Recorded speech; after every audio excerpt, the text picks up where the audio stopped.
Global setup સાથે શરૂઆત કરીશું કારણ કે પોઝિટિવ ક્યુઝ આપણને બનતા દેખાઈ રહ્યા છે અને ગઈકાલની હાઇલાઇટ યુએસ માર્કેટ માટે હતી ટેક શેર્સ અને એને કારણે નાસ્ટેકમાં એક રેકોર્ડ ક્લોઝિંગ આપણને જોવા મળ્યું હતું તો ત્યાંથી પોઝિટિવ સંકેતો આપણને દેખાડી રહ્યા છે ટેક શેર્સનું જે પરફોર્મન્સ છે ગોલ્ડમેન સેશ દ્વારા જે છે અહીંયાથી મોટી ટેક કંપનીઓ ના ગ્રોથની જે અહીંયાથી આશા વ્યક્ત કરવામાં આવી છે એની સામે જો ક્રૂડના ફ્રન્ટ પર થોડી ચિંતા છે કારણ કે ત્યાં આપણને સતત તેજી જે દેખાઈ રહી છે $87 આસપાસ આપણને બ્રેન્ટનો ભાવ પણ દેખાયો તો આ બધા સંકેતો જે છે વૈશ્વિક બજારો તરફથી હાલ જે સેટઅપ છે આપણા માટે એને કઈ રીતે જોઈ રહ્યા છો રચના? જી મારા હિસાબે આ બધા જે સંકેતો અત્યારે છે આપણા ફેવરમાં જ છે.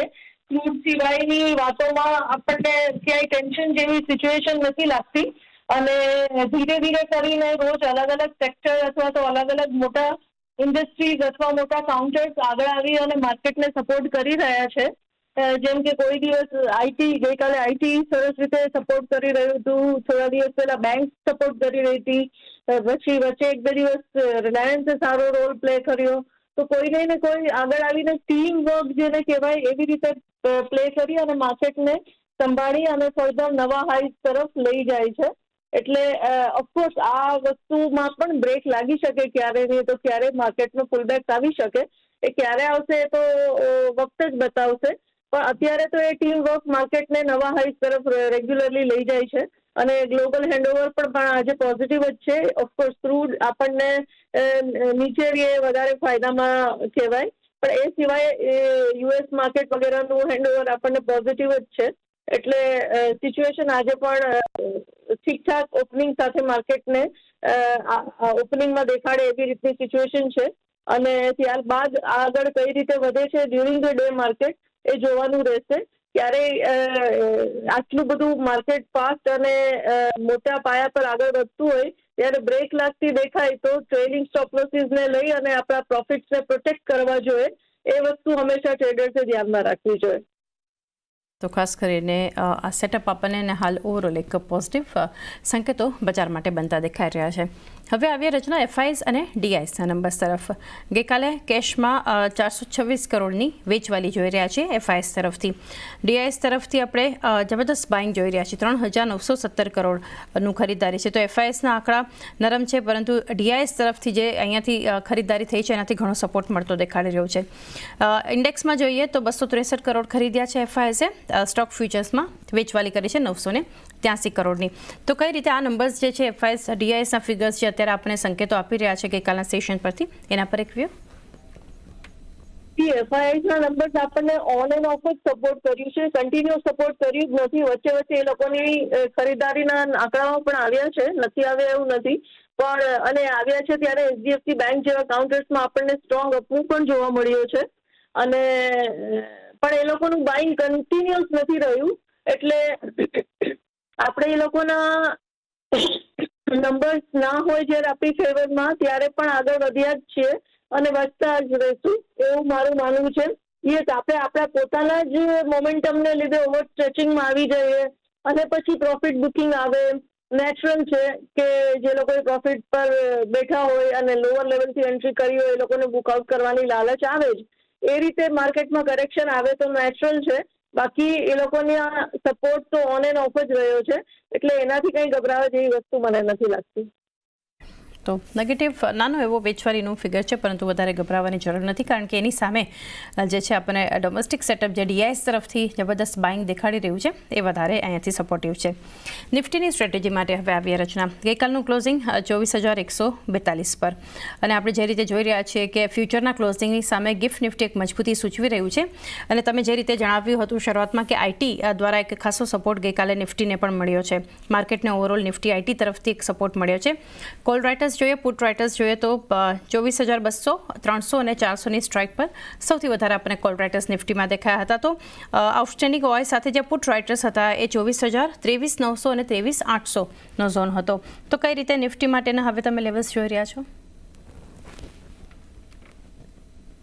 નિફ્ટી ઘણા બધા દિવસથી કન્ટિન્યુઅસ ઉપર જાય છે ત્યાં સુધી કે આપણે હવે 24,000ને સપોર્ટ તરીકે ગણવા માંડ્યા છીએ. આપણને 24,000ના ટાર્ગેટ તરીકે ચાલતા હજી જાજો સમય નથી થયો કે આપણે 24,000ને એક લક્ષ્ય બનાવીને ચાલતા હતા. અત્યારે આપણે એની ઉપર એટલા સેફલી બેઠા છીએ કે 24,000 ને આપણે સપોર્ટ તરીકે ડાઉન સાઇડ પર જોઈએ છે. એટલે ઘણું સ્ટ્રોંગ મોમેન્ટમ રહ્યું છે માર્કેટમાં, અને આ મોમેન્ટમ જો આમને આમ જળવાય તો નિફ્ટી અહીંયાથી અત્યારે ફ્યુચર્સ પ્રમાણે 24,200 પર છે. બહુ જલ્દી 24,400 450 પણ ક્રોસ કરી શકે છે, અને એવું થાય તો કઈ નવાઈની વાત નથી.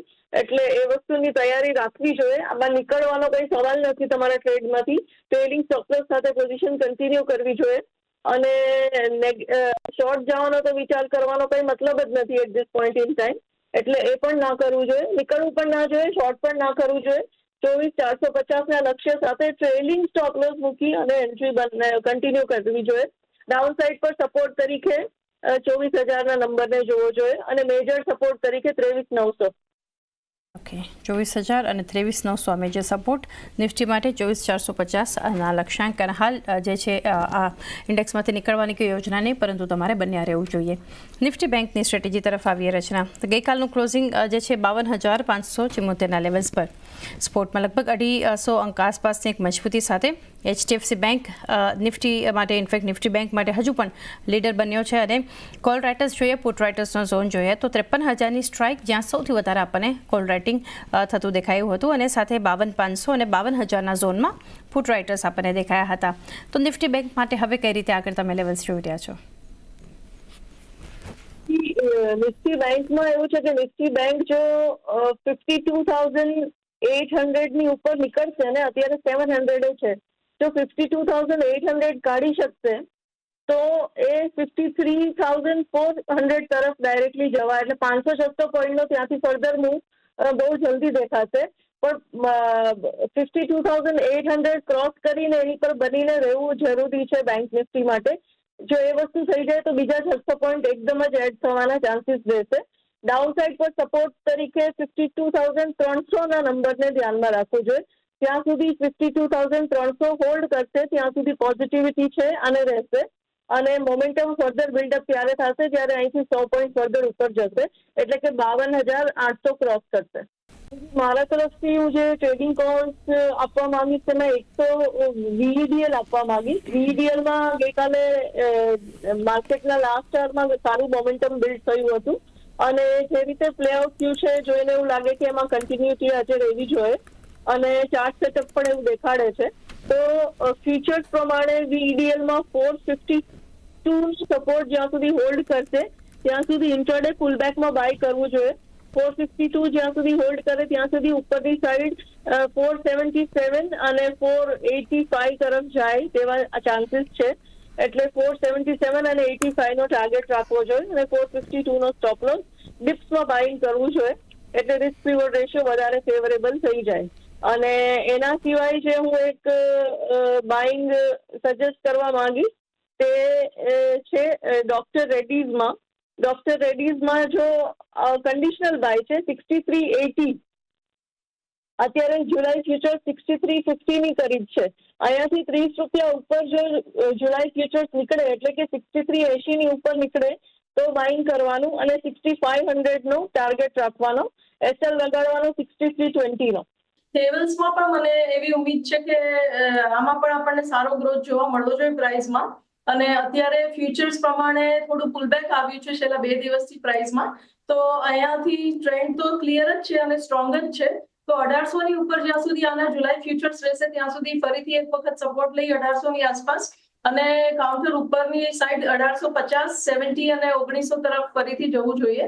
અત્યારે રેન્જ બાઉન્ડ મુવમેન્ટ છે અને lower end of the range થી નજીક છે, તો થોડું ડીપનું ઇંતજાર કરે અને 1800 થી જેટલું કરીબ એન્ટ્રી કરી શકો એટલું વધારે સારું છે.